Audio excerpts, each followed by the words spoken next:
Class 11 subject आपकी physics है और आज आप पढ़ोगे माध्य निरपेक्ष त्रुटि क्या होती है।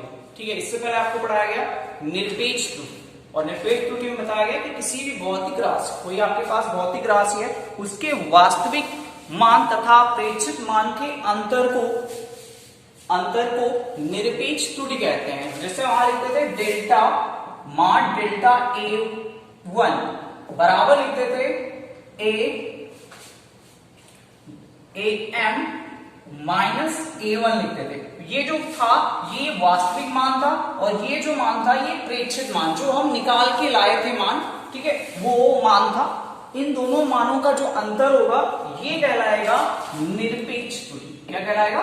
निरपेक्ष। जैसे कल आपको बताया गया था कि निरपेक्ष, जैसे g की वैल्यू जो होती है g फार होती है तो इसकी वैल्यू 9.8, ये उसका वास्तविक मान है मीटर पर सेकेंड स्क्वायर, ये बताया गया था। और जो अगर आप निकाल के लाए हो तो मान लीजिए आपने निकाला है 9.9 निकाल के लाए हो मीटर पर सेकेंड, तो ये क्या हो गया? ये आपका हो गया कौन सा मान?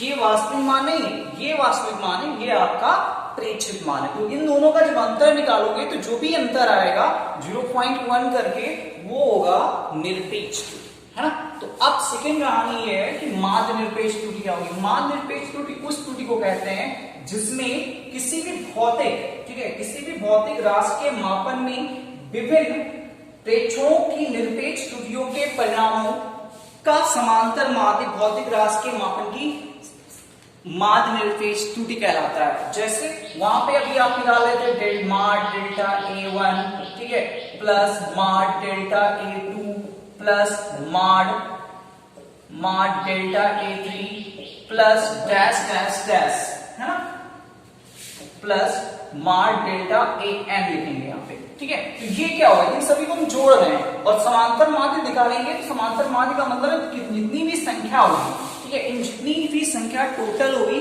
उनसे हम क्या करेंगे? उनसे हम भाग करेंगे। तो ये जो प्रोसेस है ये n टाइम तक चल रहा है, इसलिए हम यहाँ पे क्या लिखेंगे? n लिखेंगे। क्या लिखेंगे? n लिखेंगे। तो ये हो गया समांतर माध्य। क्या हो गया? समांतर, यानी निरपेक्ष त्रुटियों का समांतर माध्य जो होता है वो माध्य निरपेक्ष त्रुटि कहलाता है। क्या कहलाता है? माध्य निरपेक्ष त्रुटि कहलाता है। इसे डेल्टा AM बार से लिखते हैं। किससे लिखते हैं? डेल्टा AM बार से लिखते हैं। क्या इसको थोड़ा और अच्छे से लिखना चाहे मैथमेटिकल टर्म्स में तो डेल्टा AM बराबर लिख सकते हैं इसको। अभी ये n बाहर फेंक दिया गया, इसको बाहर खींच लिया गया और उसके बाद सिग्मा लगाते हैं। सिग्मा का मतलब होता है सभी का जोड़। सभी का जोड़ हो गया? हो गया? नहीं हो गया? मैक्सिमम लिमिट क्या है? मैक्सिमम लिमिट n टाइम तक, यानी हम लास्ट तक कहां पहुंच रहे हैं?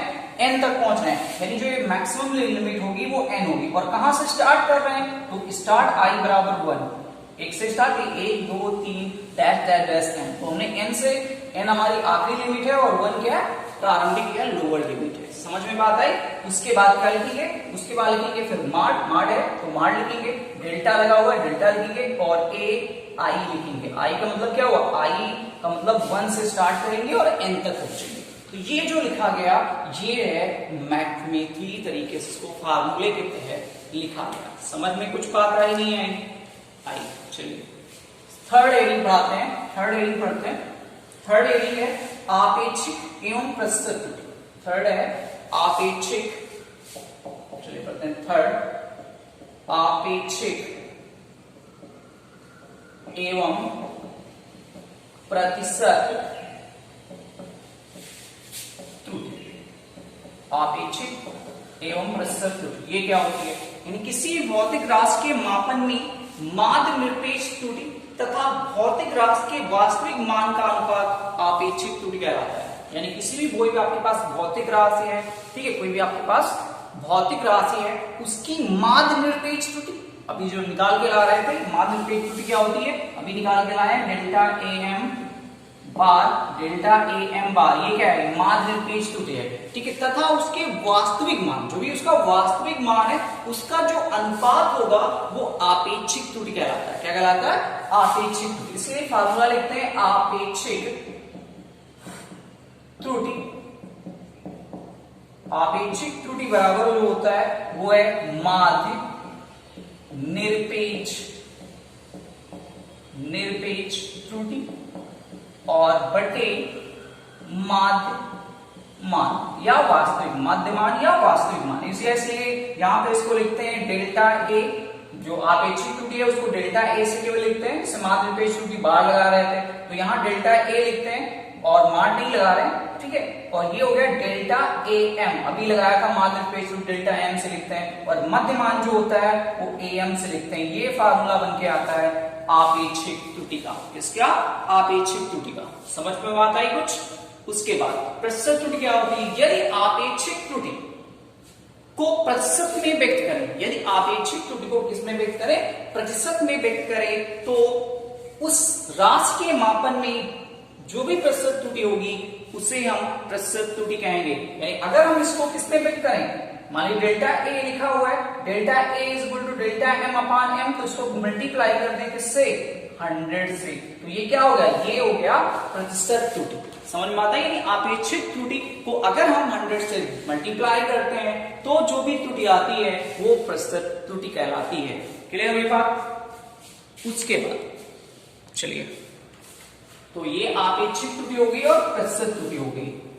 उसके बाद पढ़ते हैं वर्ग माध्य मूल त्रुटि। नंबर 3 अगली कंडीशन है वर्ग माध्य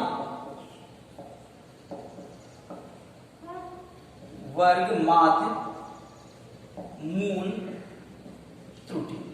ये कौन सी त्रुटि है? देखिए, मापन में ली गई सभी मापों की आपेक्षिक या भिन्नात्मक त्रुटियों के वर्गों के औसत मान के वर्गमूल को माध्य निरपेक्ष या वर्ग माध्य मूल त्रुटि कहते हैं। ठीक है, इसे हम सिग्मा से व्यक्त करते हैं। जो भी आप क्या कह सकते हो, मापन में ली गई सभी माप की आपेक्षिक त्रुटि, सभी जो मापें होती हैं उनकी आपेक्षिक त्रुटि का औसत वर्गमूल वर्ग माध्य मूल त्रुटि कहलाता है। इसे सिग्मा से लिखते हैं और सिग्मा इज इक्वल टू होता है, इसको हम कैसे लिख लेंगे? Delta A1। ये मान क्या है? ये है आप, ये क्या है? ये जो है आपेक्षिक त्रुटि है। ठीक है, या ये तो हो गई आपेक्षिक नहीं, ये हो गई, इसको ऐसे लिख सकते हैं। ठीक है, वो हो गई निरपेक्ष त्रुटि। ये अगर हम मान नहीं लगाते तो ये हो गया आपेक्षिक त्रुटि, प्लस डेल्टा A2 का square plus dash dash dash delta AN का स्क्वायर। ठीक है, अपान किसके होगा? n के। तो ये जो होगा ये वर्ग माध्य मूल त्रुटि कहते हैं। क्या कहते हैं? वर्ग माध्य मूल त्रुटि। ठीक है, चलिए, तो अगर आप